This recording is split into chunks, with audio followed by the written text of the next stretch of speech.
आप सबको जय श्री राम जी। आपका हार्दिक स्वागत है हमारे YouTube चैनल पर। बने रहें। देखिए, आज मैं इस वीडियो में आपको अष्टमी तिथि की महिमा बता रहा हूँ। इससे पहले हमने सप्तमी तिथि तक वीडियो आपके सामने भेज दी है। प्रत्येक तिथि के बारे में बताएंगे। इसमें अष्टमी तिथि की वीडियो आपको अच्छी लगे तो शेयर भी करें, सब्सक्राइब करें, लाइक करें, कमेंट करें। मुनिवर महात्मा कहते हैं, राजन, पूर्व समय की बात है, भूमंडल पर एक महान पराक्रमी राक्षस था जिसकी अंधक नाम से ख्याति थी। ब्रह्मा जी के द्वारा वर प्राप्त करके उसका अहंकार चरम सीमा पर पहुंच गया था। सभी देवता उसके अधीन हो गए थे। उसकी सेवा असह्य होने के कारण देवताओं ने सुमेरु पर्वत छोड़ दिया और उस दानव के भय से दुखी होकर वे ब्रह्मा जी की शरणों में गए।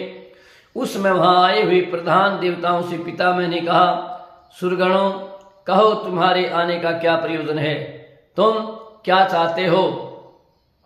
देवताओं ने कहा, जगतपति, आप चतुर्मुख एवं जगत पितामह हैं। भगवान, आपको हमारा नमस्कार है। अंधकासुर के द्वारा हम सभी देवता महान दुखी हैं। आप हम सबकी रक्षा करें। ब्रह्मा जी बोले, शेष देवताओं, अंधकासुर से रक्षा करना मेरा वश की बात नहीं है। हाँ, महाभाग शंकर जी अवश्य सर्वसमर्थ हैं। हम सभी उनकी ही शरण में चलें, क्योंकि मैंने ही उसे वर दिया था कि तुम्हें कोई भी मार न सकेगा और तुम्हारा शरीर भी पृथ्वी का स्पर्श नहीं करेगा। फिर भी उस परम पराक्रमी असुर को शत्रुओं के संहार करने वाले भगवान शंकर मार सकते हैं।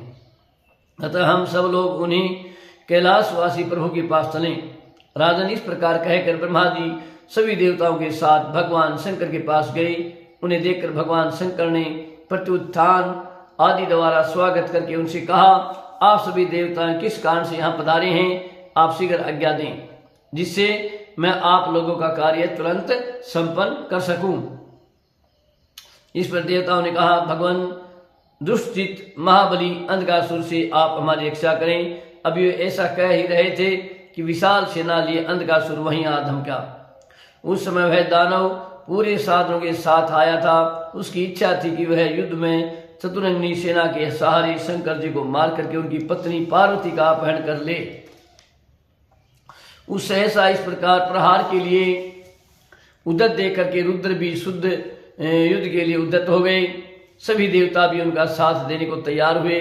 फिर उन्हें प्रभु ने वासुकी, तक्षक, धनंजय को स्मरण किया और उन्हें कर्म से अपना कंकण और करधनी बनाया। इतने में नील नाम से प्रसिद्ध एक प्रधान दैत्य हाथी का रूप धारण करके भगवान शंकर के पास आया।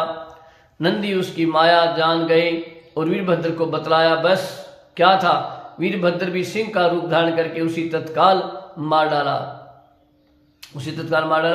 उसी हाथी का चरम अंजन के समान काला था। वीरभद्र ने उसकी चमड़ी उधेड़ करके उस भगवान शंकर को समर्पित कर दिया।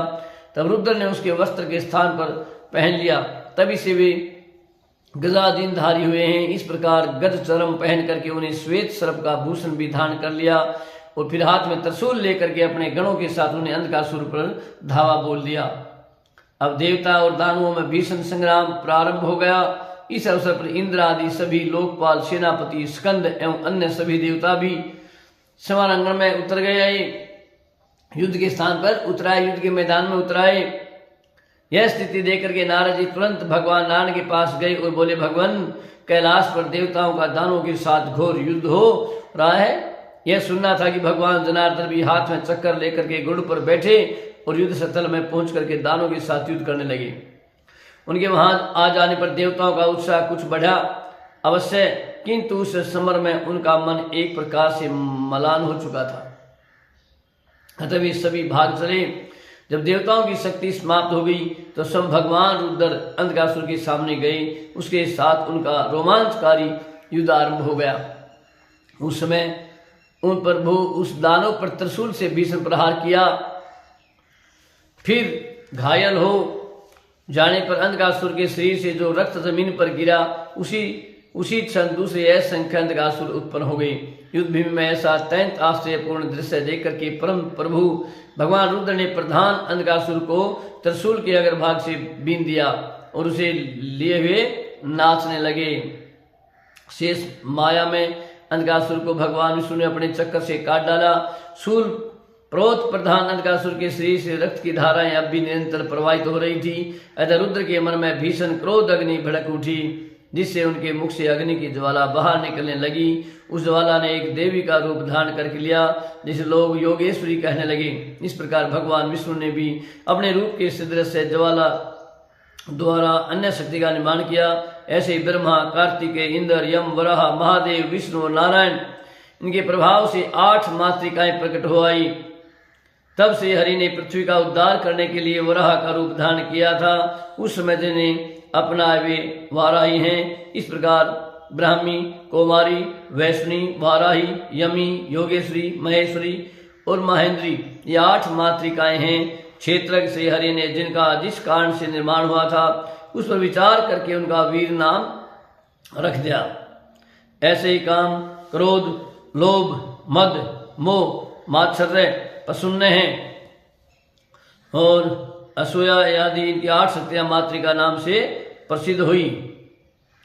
काम, योगेश्वरी, क्रोध, महेश्वरी, लोभ, वैष्णी, मद, ब्रह्माणी, मोह, कौमारी, मात्सर्य, इंद्राणी, पशुन्य, यमदंडधरा और असूया वाराही नाम से कही गई हैं। ऐसा जानना चाहिए। ये काम आदि गण श्री भगवान नारायण के शरीर कहे जाते हैं। उन प्रभु ने जैसी मूर्ति धारण की उनका वैसा नाम तुम्हें बता दिया। तदंतर इन मातृदेवियों के प्रयास से अंधकासुर की रक्त धारा का प्रवाह सूख गया। उनकी आसुरी माया समाप्त हो गई। फिर अंधकासुर भी सिद्ध हो गया।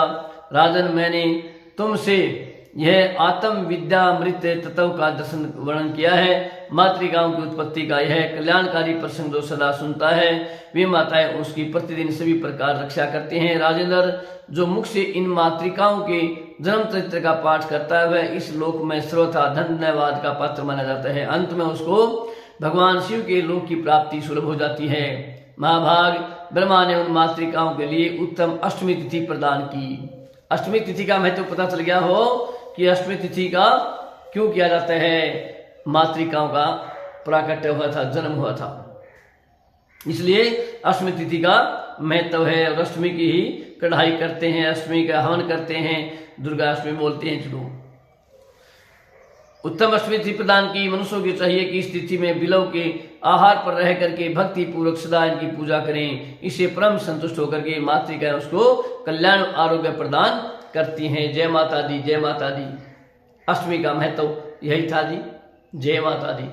क्योंकि हमें पता होना चाहिए प्रत्येक तिथि का क्या महत्व है, हमारे शास्त्रों में क्या लिखा है। हमारे वेदों में, पुराणों में, शास्त्रों में बहुत सी कहानियां हैं, लेकिन हमें थोड़ा बहुत ज्ञात होना चाहिए। इसलिए मैं आपके सामने जो भी हमारे पास सामग्री उपलब्ध होगी कोशिश करूंगा आपके पास पहुंचाने की।